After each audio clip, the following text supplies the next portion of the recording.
Assemblyman,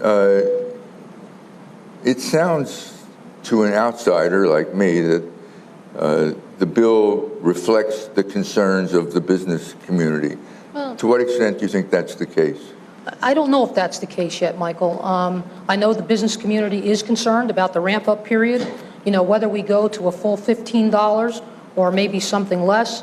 Assemblyman Hal Worth, former labor commissioner, and I have put out a compromise piece of legislation on the minimum wage that would raise the minimum wage over time to $13 an hour, but increase the earned interest tax credit, income tax credit, to 80%, which would be in effect a $15 wage. So, you know, we have to be concerned about the business community. Run that one by me again. It would increase over time to $13 an hour, the minimum wage, over 5 years, but increase the earned income tax credit to 80%. That would, in effect, bring workers' wages to $15 an hour. Why do it that way? That sounds like... Well, I think because it's a little bit less of a burden on the business community.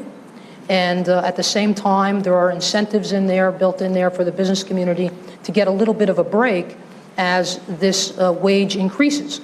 The other thing that I think we need to be very concerned about is what happens if we go into another recession and businesses are hit hard, but yet wages are still ramping up. There has to be some sort of mechanism to slow this down if, in fact, we go into another deep recession like we saw in 2008, 2009.